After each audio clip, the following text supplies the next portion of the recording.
I'm really, really happy to have Sundus Saleemi here with us because as we were talking about lack of senior researchers from SEFB participating in the SEF Gender Group, here we have one presenting and it's really, really a pleasure. Thank you, Sundus, also for accepting the invitation. And yeah, you can start sharing if you want your screen. Yes, thank you very much, Denise. Thank you very much for organizing this workshop. I think we all agree that this was very much a conversation that was needed at ZEF. And thank you for inviting me to present. I'm Sundus Saleemi, and I have recently started working with Professor Van Brown in ZEFB. And I defended my thesis that I undertook under his supervision at ZEFB end of last year. So I'll just briefly talk about what my work was, and then just share my own thoughts on the questions that you had raised, because my idea was that perhaps that's the theme that we need to engage with a little bit more than our own work. And a lot of the things that we're talking about over here on this need for soul searching when it comes to topics related to gender, especially in ZEFB, I think that I felt that quite I had that realization when I started working on this at ZEFB. I think it was very lonely also, in a sense, that I didn't know how to proceed with a topic such as this. So yeah, my topic was empowerment of women and girls in rural Pakistan, migration, decision-making, and consciousness. And my background was economics. So my master's, my bachelor's, all of it was economics. And I wasn't really, I think, equipped enough to work on a topic that involved gender. It was my own interest that I wanted to work on this. And I'll bring this up again later in my slide, in my presentation too. And I think that there was also perhaps a little need that we could think about as a gender group to reflect on gender in development, gender in projects, gender in surveys, when we're doing the interdisciplinary courses, to at least, introduce this concept to junior researchers who are planning to undertake their research and who are planning to go to the field. So what I did was to look at what are some of the processes that can be empowering, and the conceptual framework that I used is the framework by Naila Kabir. She's a feminist economist. So feminist economics is, I think, that one space that reflects on these questions a little bit more than mainstream economists. And she conceptualizes empowerment as, needing women's access to resources, both tangible and intangible, women's own agency, and that translates into achievements. And she says that, the togetherness of these three can be considered as empowerment of women. That she says that, when women have a choice to lead a life of their own choice, you can say that there's, empowerment of women. Now, and connecting this to what we were talking about earlier, how do you operationalize this in empirical research? And this is when this concept is translated into empirical research, women's role in household decisions is that indicator that's used to reflect whether or not women are empowered. And this indicator is now available in these large-scale surveys. So, for example, demographic health surveys has modules on women's participation in different types of household decisions. We mentioned IFPRI earlier. So IFPRI in rural household surveys has these modules on how much women are participating in different types of decisions within the household. Now, usually researchers sort of, development researchers stop there, in a sense that, okay, they're participating in decisions, that's empowering. They're not participating in decisions, that's perhaps not empowering. I wanted to connect it to gender equality. And I wanted to, my sort of problem with this measure was that when we're looking at, very gender unequal context, it's not a given that if women have a decision-making role, they're going to now just suddenly reduce inequality wherever they can. So does that? So I looked at the dimension of inequality that I looked at was how much households spend on education of girls and boys, and as expected, and as the data showed, it's very unequal. So girls receive less than, almost as little as half of what boys receive in terms of the investments that households make on their education. And I wanted to see that households where women are taking these decisions and where men are taking these decisions, does that change how much is spent on girls? And that is actually what I found, that, for example, when in between years, women find themselves in the role where they're taking these decisions on how much to spend on boys and how much to spend on education of girls and boys in the household. You see that, where women are now taking these decisions, girls receive significantly more than when they were not in these decision-making roles.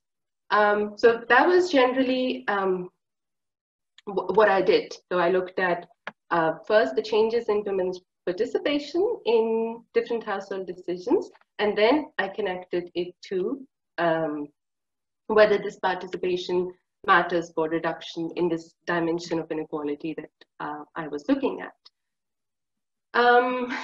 But when I submitted my proposal, and I think that it was Tina who made some rather critical remarks on my lack of understanding of gender and how I kept conflating it with sex, and that led me to read a little bit more on gender and also engage with that in writing my thesis. So yes, my thesis was very much still quantitative and still using this large scale survey and using these indicators and trying to quantify all of these concepts. But at least in the introduction, I did engage with this, with the idea of how I understand, gender and how gender is understood and what gender means in the context of my study area.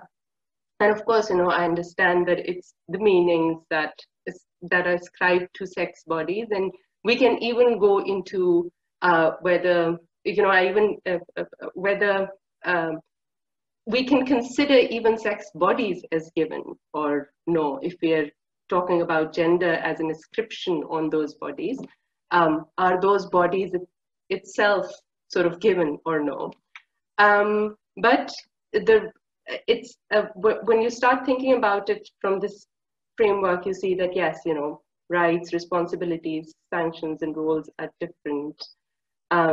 There's very little voluntarity, if that's a word. I mean, it's not something that people volunteer, especially in the context of rural Pakistan. When boys are born, they're just expected to perform their roles as boys, and women, when they're born, they're expected to perform those roles as women. And it's quite strictly enforced. Yes, there's heterogeneity, and that's also something that I think that we need to talk about more, even within countries. So in rural Pakistan as well, it's a huge country. Cultures are very different, and how fluid these roles are is also different in different parts of the country. But whatever the roles and whatever the conceptual sort of ascriptions are, they are enforced, and those transgressions, and if there are any transgressions, it's sanctioned. It exists very much as a binary, but it's not that a third concept is not recognized. So in the context of Pakistan, when we grew up, where we grew up, we were always aware of the existence of a third gender. And although it's not considered normal and it's outside of the normal sort of organization of households, and now there's even an official recognition of a third gender. But inequality between, but that's something that I do not, of course, you know, that's not my work. That's just something that I recognize that, of course, you know, I'm talking about men and women here, but that's not the only two categories that we can talk about if we're talking about, you know, gender. We can also talk about other categories. And when we're talking about just men and women, there's inequality and patriarchy is something that I take given when I start this work. But moreover, if we're talking about gender, I think that that's also very central to how households are organized.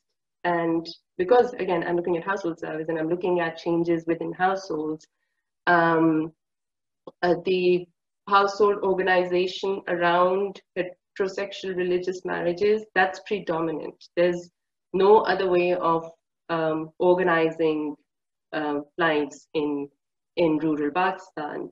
And marriage still very much remains very like a family affair. So inter-ethnicity, inter-religion, inter-class marriages are still very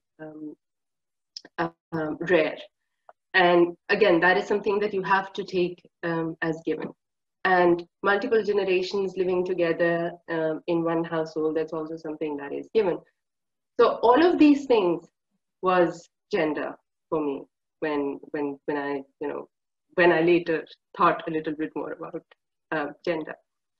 And what is the importance of this dimension? That there's inequality and explicit discrimination. I mean, this I can say from my own experience. Of course, I come from there, and I've lived my entire life there. And you also see this it manifests in many forms. So you look at education, you look at violence, you look at women's position in the household, however you want to you know, capture that. I mean, my work was on the gender dimension, so I wanted to look at how this dimension is challenged, in a sense, through women's participation in household decisions, and then how differently they decide than when men were in decision-making roles.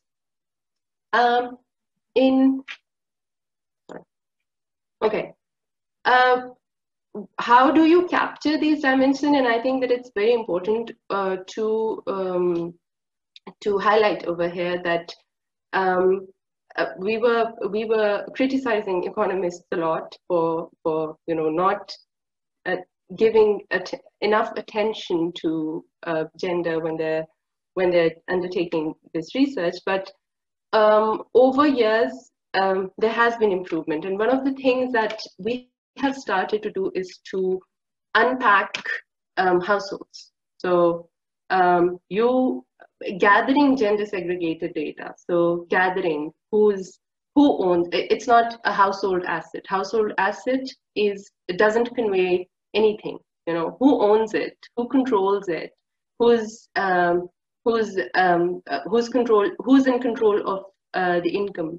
And for me, what helped me a lot was when I had the data segregated for, okay, so this is the amount that the household spends on the girl child, and this is the amount that the household spends on the boy child. And what helped me was also to know who's taking the decisions in the household on allocating budgets for children's education. Sorry, And that just that you have 3 to 5 minutes maximum, please. Okay, I'm almost done. Yeah, sorry.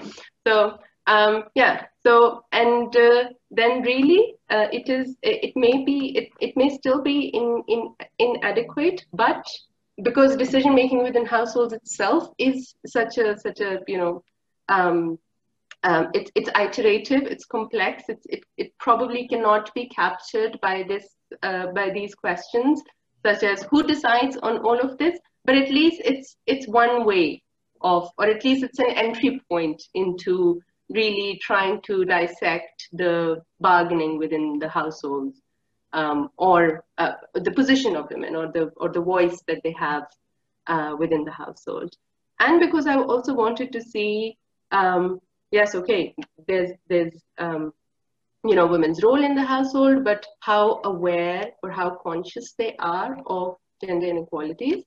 And I tried to sort of capture that also through the primary data that I collected. I've talked a little bit about, how, yes, economics is a field, and ZFB, we still have a long way to go when it comes to gender-related research.